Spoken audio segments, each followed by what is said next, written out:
Our first step in creating the AddiDiva multi-tool was looking at other existing multi-tools on the market and considering what aspects we wanted to include in our design.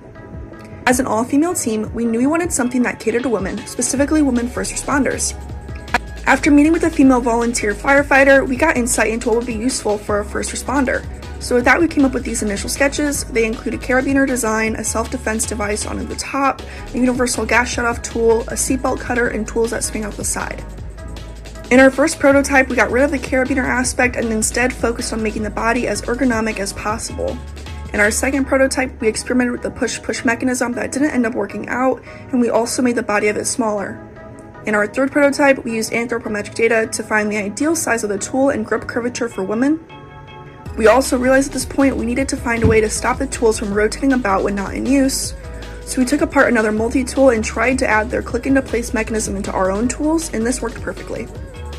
Our fifth prototype added a more traditional glass breaker, however the placement and size of it didn't seem safe or conducive to the design. The sixth prototype featured a more traditional hammer head and a different placement of the glass breaker, however not all of the tools fit in the side compartment. So in the seventh prototype, the socket extender was added to the side and was also supposed to act as the hammer. In the eighth prototype, we added two different sizes of wrenches to the body and added more tools. In the ninth prototype, we decided to make the glass breaker smaller and add it to the top of the socket extender and add a traditional hammer to the side. In the final design, we decided to get rid of one of the wrenches on the body as we thought that might be difficult to print. We decided to print our multi-tool with 316 stainless steel due to its mechanical properties. We printed on a GE Concept Laser M2 Series 3. We decided to slice the body of the multi-tool in half to print to avoid structural supports. Here is the finished print still on the plate. We came into some trouble while cutting off the plate with the EDM. It started to cut more into the body, and so we ended up with this cut in the middle. When printing the multi-tool, the part that was supposed to connect to the socket extender and also be the glass breaker had some failure in the structure. The tool fits on there, however it isn't secure. Originally we thought we could weld the body together in the red areas, but the machine we were going to use turned out to be too small for our tool size.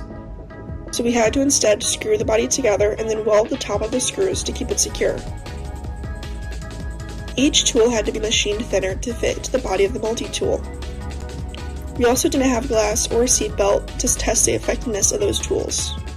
We also struggled to keep the tools in place at first, but by adding small washers in between the tools, the tightness keeps them in place.